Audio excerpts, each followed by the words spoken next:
buenos días. Bueno, Susi Escalante tenemos aquí el día de hoy, o buenos días, buenas tardes, como se encuentran el día de hoy, ¿verdad? A Susi la tuvimos en la temporada 1, en el episodio 3, por si gustan saber un poquito más de ella, pues no duden y vayan, está muy interesante su historia con sus dos bebés, ¿no?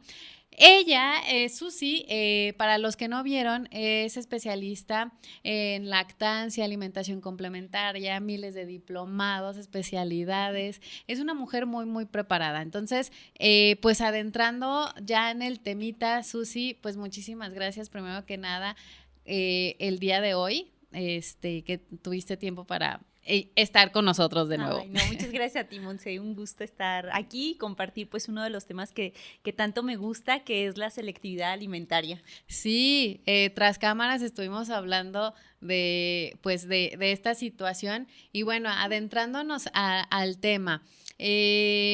Para esto, primeramente, ¿no? Alimentación selectiva o niños piqui, Sí, es como o comúnmente bebés, se les ¿no? conoce. Ajá. ¿Qué es, no? Al principio, pues, ¿qué es?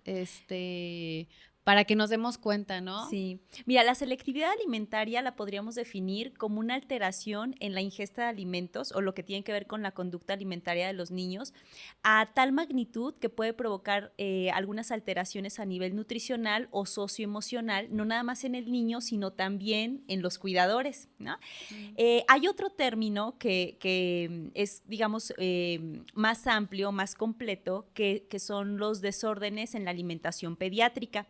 Y en este término de trastornos o desorden en la alimentación pediátrica, no nada más tiene que ver la ingesta de alimentos, sino también algunas cuestiones de habilidades para la alimentación, alteraciones médicas que no permiten un consumo adecuado de alimentos, por supuesto también nutricionales, emocionales también y propias del ambiente. Entonces, todas estas causas pueden generar que un niño tenga alguna dificultad o algún reto en la alimentación. ¿Sí? Entonces podríamos definir a los niños que tienen esta selectividad o los niños picky como aquellos niños que van a tener alguna situación médica, nutricional, de habilidades o cuestiones emocionales o ambientales que no les permiten llevar a cabo una alimentación adecuada, pues para poder tener un crecimiento y un desarrollo óptimos. Oye, y a todo esto, ¿cómo lo podemos pues prevenir? Puedes ser no sé si desde la lactancia, o sea, de que algunas mamis que digan, no, hasta tus 3 horas, ¿no? Quien esté Sí, sí, fórmula, sí. ¿no? Ajá. O quien esté lactando, porque para esto, Susi, si no saben, me preparó porque, pues, digo, sufrimos de alergia a la proteína de leche de vaca y ahí estuve con ella, ¿no? No sé si también desde ahí. A ver, Fíjate que cuéntanos, los no niños que sé. tienen alergia a la proteína de la leche de vaca, digamos que es ponerle una piedrita al costal de la selectividad alimentaria, ¿no? No es un hecho que un niño que tenga alguna alergia alimentaria forzosamente va a tener temas de selectividad, pero sí es un puntito Es anotado. como el check a no. Ajá.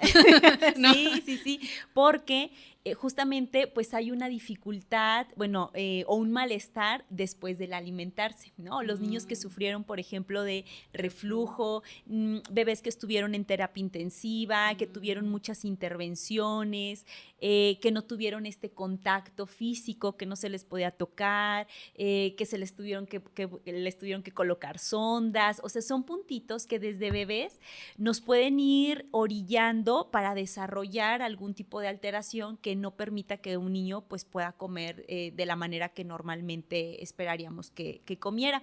Y ciertamente desde la lactancia hay niños que tienen algunas alteraciones, por ejemplo, a nivel oral, que no se van a poder prender al pecho o que va a parecer como si les generara asco el pecho, ¿no? Y que no tiene que ver con el síndrome de confusión, ¿no? Porque luego también cuando empezamos a ofrecer biberón en las primeras semanas de vida, es probable, es más alto el riesgo de que un niño empiece a rechazar el pecho. Pero este tipo de alteraciones no tiene que ver con este síndrome de confusión, sino que es una alteración que podría haber a nivel oral, que pareciera que el niño no tolera estar en contacto con la piel, con el pecho, ¿no?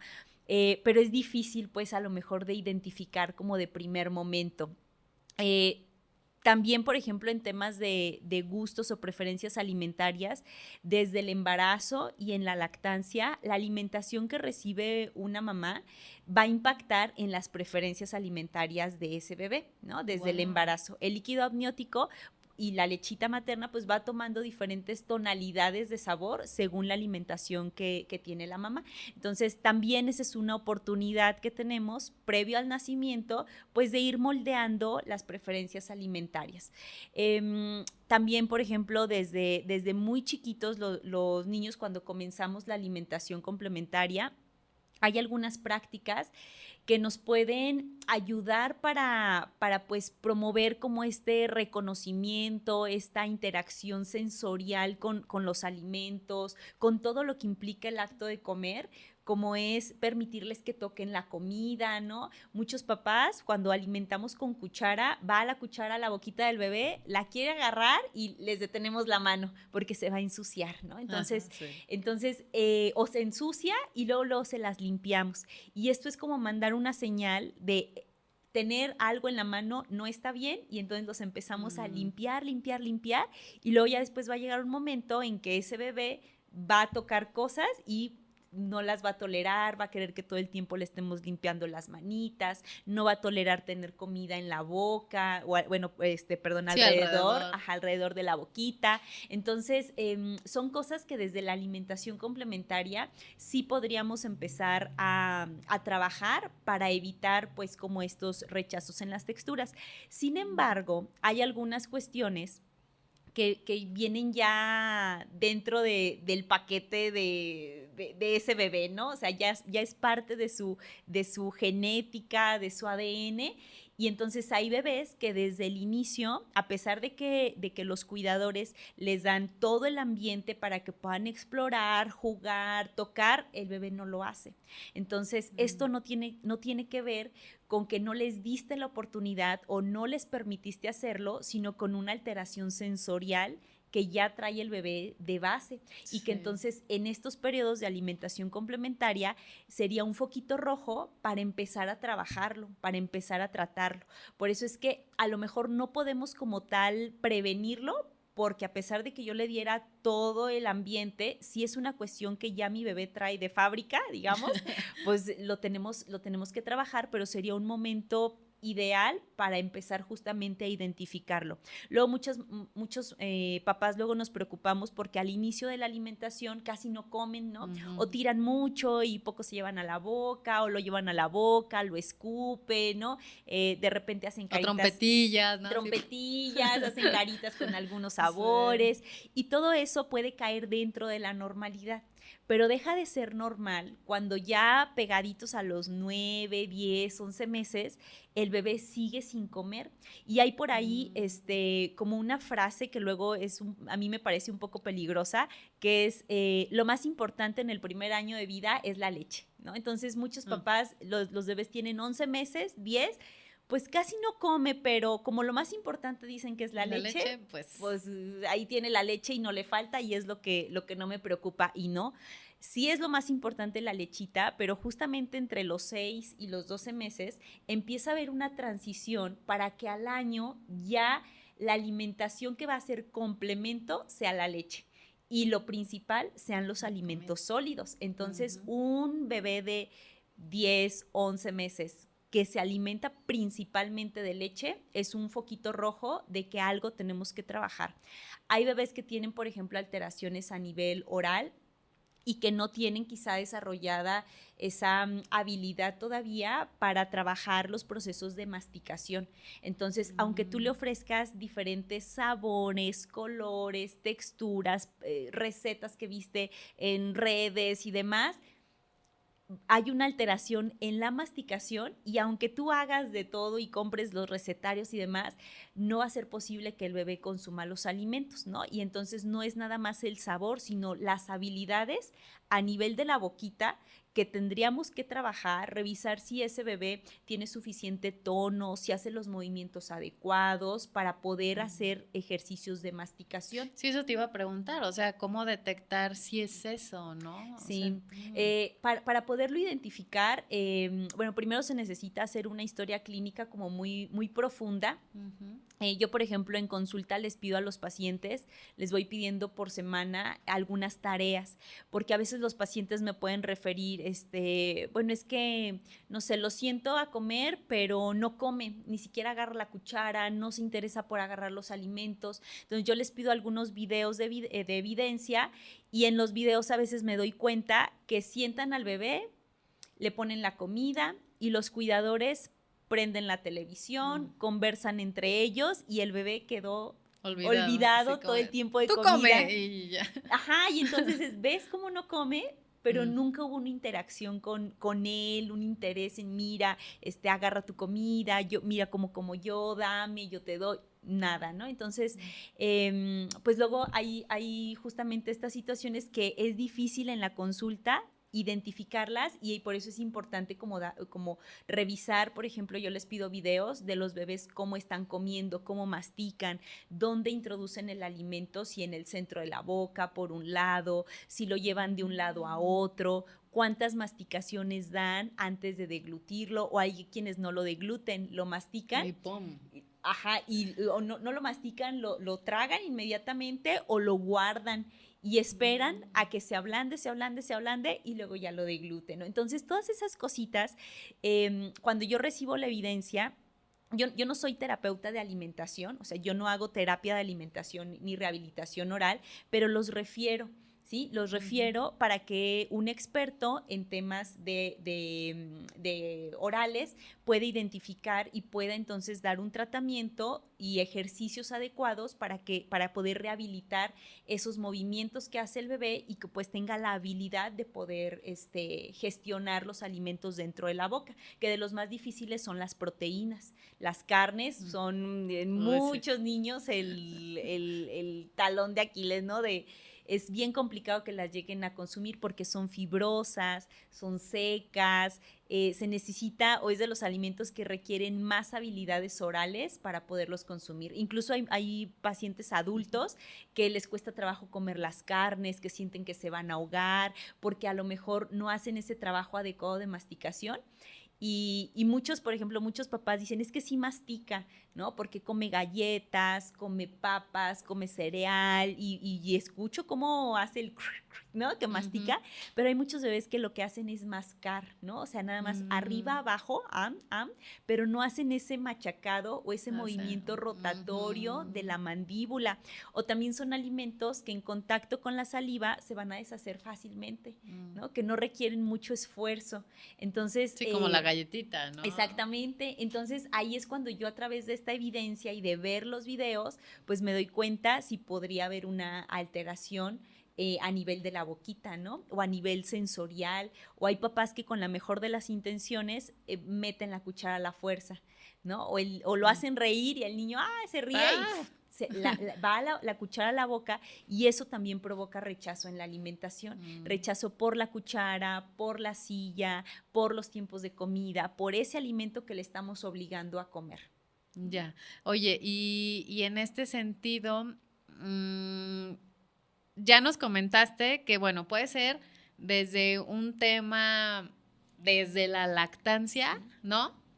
Alimentación complementaria y aunado a esto, ahorita ya nos acabas de decir, bueno, cuando van conmigo a consulta, los refiero a un especialista, pero me voy a ir 2 pasos atrás. ¿En qué momento yo puedo decir, creo que ya ocupo a un especialista? ¿En qué momento, me gustaría que les dijeras a los mamis y a los papis, en qué momento decidir y decir, chin, voy con Susi, ¿no? A que me consulte, ¿no? Sí. O en qué momento ya voy a consultar a un especialista. Sí, fíjate que esta pregunta es clave porque ciertamente hay una selectividad propia de la edad, ¿no? Entonces, podríamos decir, es normal que entre el año y los 2 años, el niño que comía de todo, pues de repente te empieza a hacer la lista de lo que come cada vez más chiquita. Sí. Entonces le encantaban las uvas, ya no le gustan las uvas. Le gustaba el La plátano, zanahoria, ya no. La zanahoria, ya no. Antes se comía esto completo, ahora lo quita, ahora me lo escupe. Y es normal que haya una selectividad propia de la edad entre el año y los 2 años y que se podría extender hasta niños de 3, 4 años, ¿no? ¿En qué momento ya no va a ser normal? Bueno, uno, cuando nuestro bebé se empieza a estancar en peso y estatura, es decir, que no gane peso cada que lo lleve. Por eso son importantes las revisiones periódicas con el pediatra. Cuando deja de ganar peso, cuando se estanca en estatura, cuando en su gráfica de crecimiento se nos baja de carril, porque hay niños que a lo mejor todo el tiempo van a estar dentro de lo esperado, pero en un límite inferior, ¿no? Y el objetivo no va a ser llevarlos al promedio, sino seguir su crecimiento, desarrollo, no nada más en peso y estatura, sino también en variedad de alimentos, ¿no? Hay niños que tienen una dieta bien limitada y van bien en peso y estatura, y eso no significa que tengan un adecuado estado de nutrición, ¿no? Entonces, ese sería otra banderita roja. Que de los alimentos que consume, la lista cada vez se haga más chiquita, más chiquita. ¿Qué tan chiquita? Que coma menos de 5 alimentos por cada grupo, ¿sí? Por ejemplo, menos de 5 cereales, menos de 5 frutas, de 5 verduras, menos de 5 proteínas. Eso yo lo podría decir, híjole, es que ya no es normal porque nada más me come 5 frutas, 3 cereales, una proteína, solo come queso, por ejemplo. Entonces, ese ya sería un foco rojo de que algo tenemos que hacer, que intervenir de alguna manera.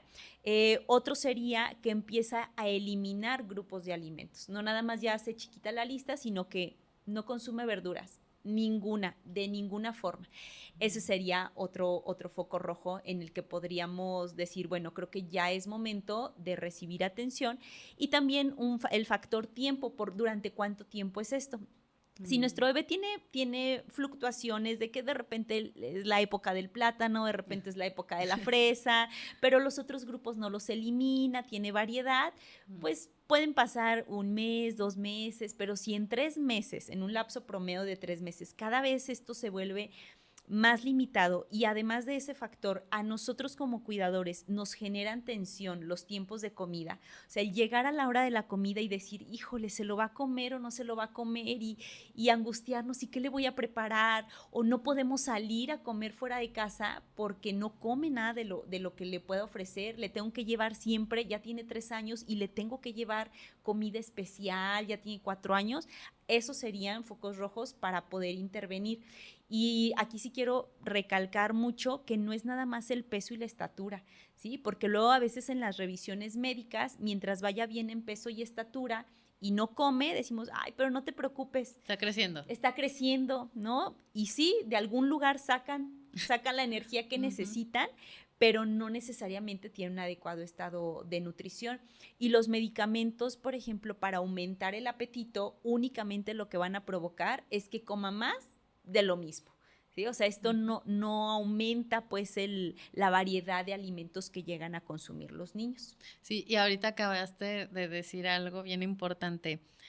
Tú como Susi, especialista en lactancia, alimentación y en nutrición, y como mamá de 2, que ya llevas un camino recorrido ya con una niña ya, pues, que es preadolescente. Sí, Sofi está a punto O en de la cumplir pubertad. 9 años. Sí, No, ya sí, está sí, a punto anda, de llegar a la sí. pubertad.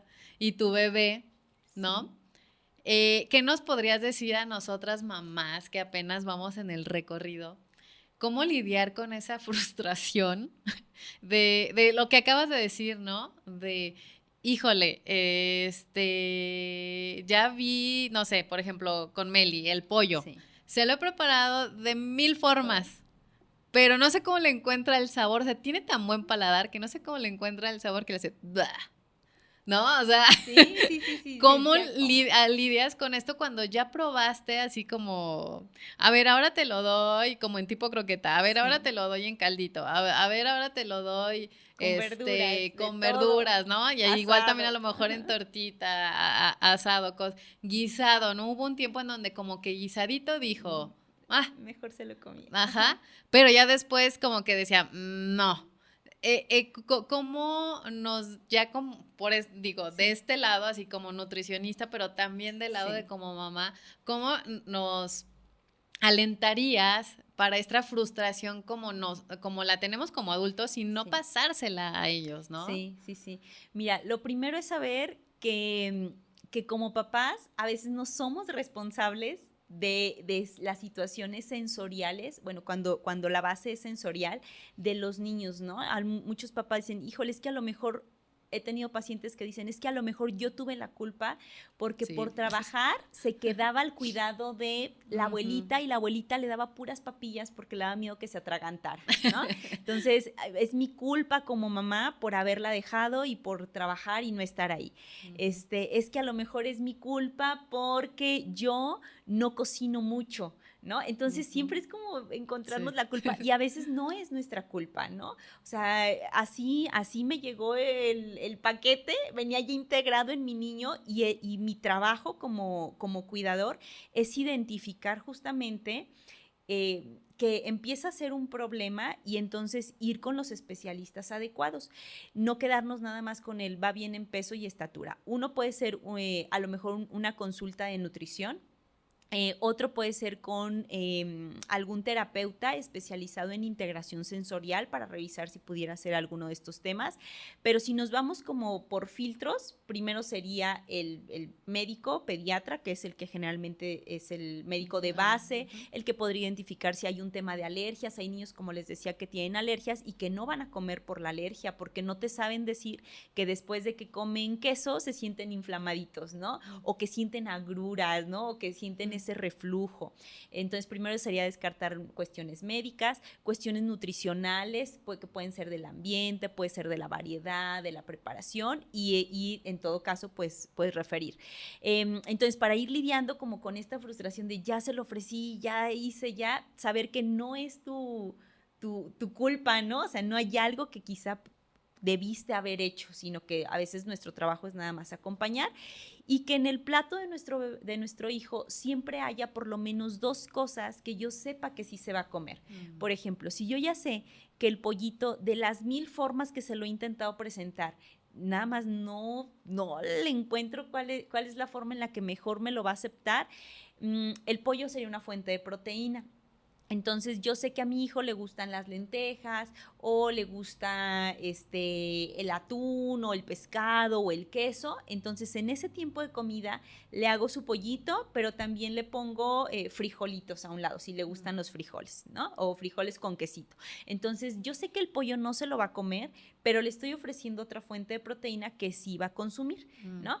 Y si a lo mejor nunca le gusta el pollo, pues no pasa nada, ¿no? Mientras sí tenga otras fuentes de proteína, no nada más lácteos, sino res, cerdo, pescado, leguminosas, frijol, garbanzo, lentejas, etcétera.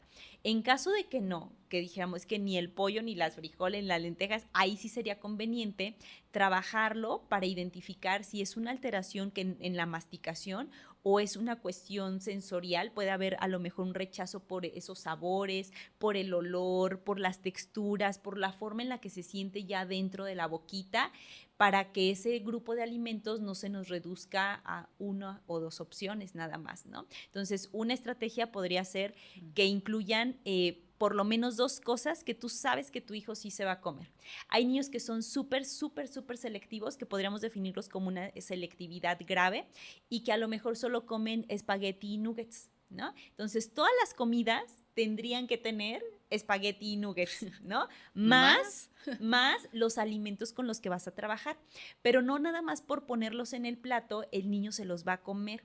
Hay algo que se puede trabajar, que es la terapia de alimentación, que se puede trabajar en casa, donde hay una escalera de la alimentación que nos habla de que para que un alimento sea consumido tiene que pasar por 32 pasos cada alimento, y cada alimento tiene 1000 formas de ser presentado. Por ejemplo, hay niños que comen sopita aguada, y la sopita aguada pues lleva el jitomate, la cebolla, el recaudo, pero el jitomate no se lo comen por nada del mundo de otra forma. Entonces ese jitomate ya pasó esos 32 pasos y sí come jitomate, pero tiene que estar licuado, cocido, combinado con la pasta, y así sí se lo come.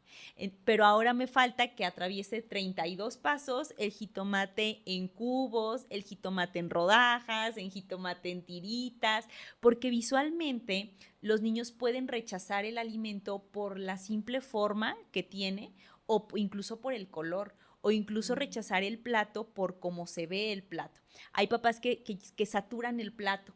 Entonces, para que tú sepas si le estás dando mucho o poco, siempre cuando tú sirvas la comida tienes que alcanzar a ver el fondo del plato. Si tú ves el fondo del plato, vamos bien. Es mejor que te pida una doble ración a que de verlo diga, todo eso me voy a comer, ¿no? Sí. De que están no hay manera. como muy saturados, Ya. ¿sí? E identificar pues que no pasen más de, yo diría, 2, 3 meses sin consumir, como por ejemplo algún grupo de alimentos, y que o sea, que vayas viendo, bueno, a veces sí, a veces no, pero cuando ya pasa más de 2, 3 meses, ahí sí sería un foquito rojo. Ya, ok. Y ahorita que dijiste de la preparación y todo este tipo de cosas, ¿qué recomendarías a las mamis? Pues que trabajamos, somos mamás, esposas y todo a la vez. Ay, sí. Sí, ¿no? O sea que pues le trabajamos, somos mamás, Sí, que hay ¿no? como... Esposas, amas de casa, todo, sí, ¿no? todo. ¿Qué nos recomendarías así como para, si ya tenemos un hijo, ¿no? Sí. Que no te come de todo, cómo ser creativas, ¿no? Con lo que tenemos, ¿no? Sí, fíjate que algo bien importante es que por lo menos un tiempo de comida lo pudiéramos hacer en familia. Ya sea el desayuno o la comida o la cena o un snack. A lo mejor ya a ti como mamá llegas por tus hijos, es la cena de los hijos, pero es tu snack, ¿no? El que debería ser tu snack. Entonces, regalarnos 15 minutos. Los niños no van a estar más de 15, a lo mucho 20 minutos sentados. Entonces, en lugar de que lleguemos a casa y te pones a hacer otras cosas y ya le sirves al niño, regálate esos 15 minutitos para sentarte con tu hijo cuando no estamos 24/7 con ellos, para que puedas pues modelar, el masticar, el llevar los alimentos a la boca, que el tiempo de comida no sea un momento estresante, que te regales esos 15 minutos con tu hijo de atención plena, en platicar con él, en interactuar con los alimentos. Eso es digamos, importante cuando andamos en el día a día corriendo, que los alimentos los volteemos a ver, ¿no? Que cuando estemos con nuestro hijo, mira, ya te fijaste en el color, y si lo apachurramos, ay, mira, le sale agüita, mira, tiene semillas, ¿no? O sea, que podamos interactuar con la comida, y con aquellos alimentos, por ejemplo, que no le gustan, podemos interactuar o empezar a trabajar asociaciones positivas con el alimento, para que empiece a haber acercamientos cerca de la boquita sin la presión de que se lo tiene que comer. Por ejemplo, a lo mejor le serviste nopales y no le gustan los nopales, ¿no? Entonces los retira con su manita, pero les damos un besito para que se vayan del platito, ¿no? Entonces ya empieza a tener ese acercamiento con los labios, que es uno de los pasos para comer, sin la presión de que se lo tiene que comer, ¿no? Entonces damos besito a la comida que vamos a sacar del plato. A lo mejor le decimos, bueno, yo sí voy a probar uno.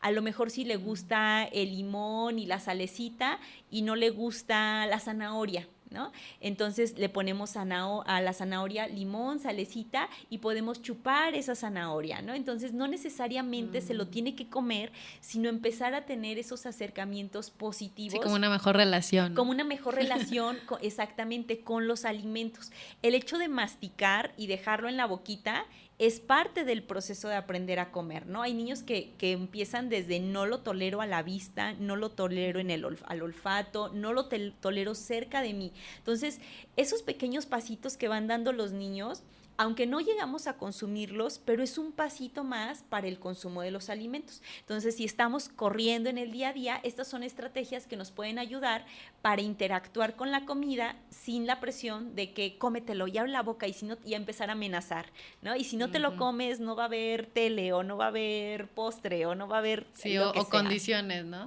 Condicionamos, sí.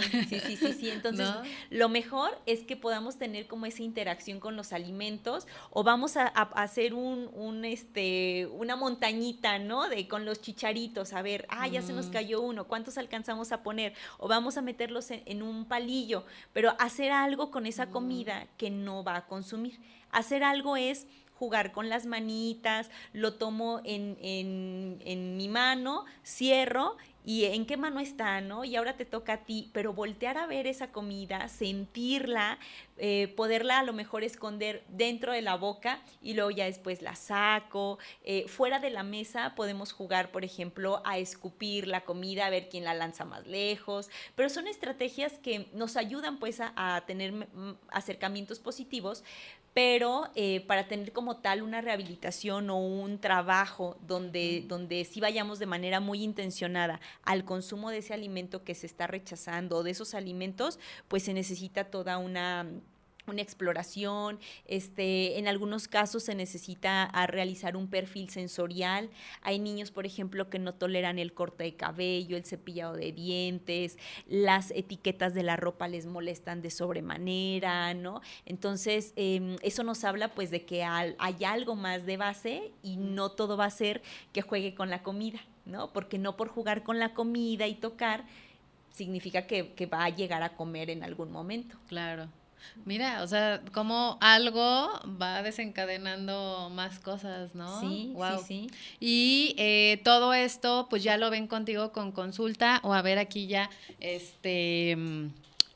pasemos a los 5 minutos de Susi, lo veríamos en una consulta y me gustaría que dijeras en dónde te pueden contactar, cuáles son tus redes sociales y sí, cómo lo podremos ver en una consulta, ¿no? Porque veo que es de algo tan chiquito, pues se pueden desprender muchísimas cosas, ¿no? Sí, porque no todo es, a veces llegan los papás con temas de selectividad y quieren un menú, ¿no? Entonces dicen, bueno, pues, quiero un menú. Sí, ¿no? O sea, porque dices, pues, es que dime qué como, ¿no? ¿Qué le preparo? Ante nuestra desesperación, ¿no? Sí, y a veces son niños que tienen una variedad de alimentos muy limitada y no se puede hacer un menú con eso, ¿no? O sea, yo podría entregar un menú que no se va a llevar a cabo, ¿no? Hay niños, por ejemplo, que sí se comen la galleta de arroz y sí comen crema de cacahuate, pero galleta de arroz untada con crema de cacahuate no se la comen, ¿no? Entonces,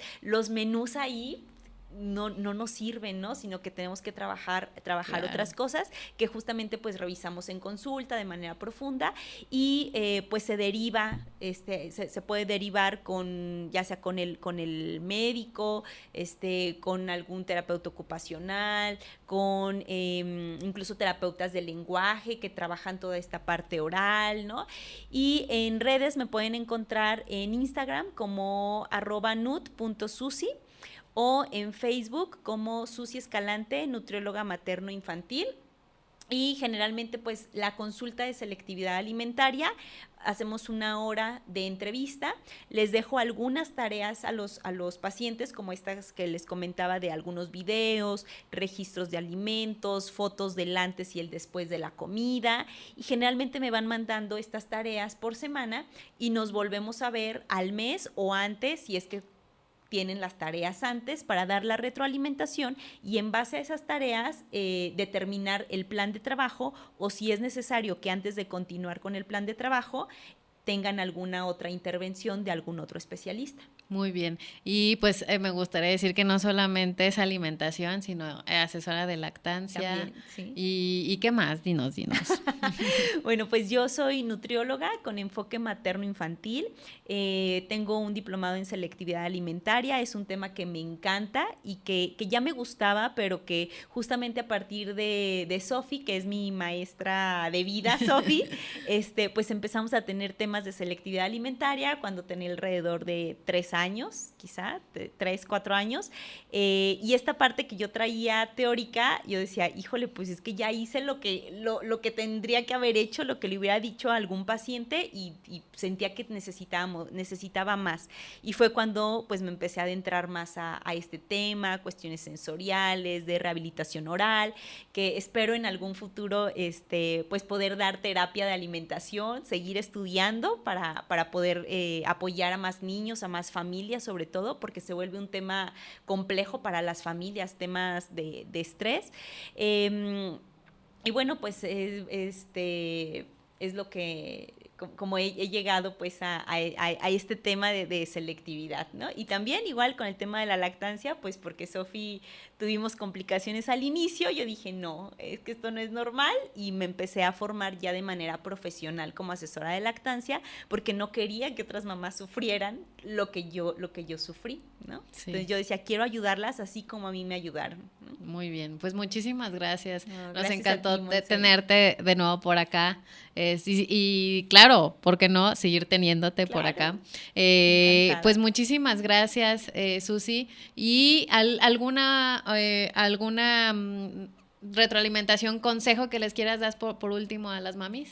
Bueno, pues que disfruten pues la maternidad, que la selectividad alimentaria se presenta en la mayoría de los niños, pero sí que pongan atención en estos foquitos rojos para que sepan cuándo sería un buen momento para poder hacer una intervención y evitar pues temas de deficiencias nutricionales en nuestros hijos, y que sepan que no siempre es culpa de la mamá, ¿no? O sea, sí. hay cuestiones del ambiente, hay cuestiones genéticas, ¿no? Entonces, pues que busquemos la ayuda o el apoyo cuando veamos que algo como que no nos checa. Muy bien, pues muchísimas gracias. Y ya saben, si les gustó, denle like, suscríbanse, comenten qué otro tema les gustaría y recomiéndenlo o compártanlo con alguien más. Muchísimas gracias y nos vemos en el siguiente episodio. Bye. Bye.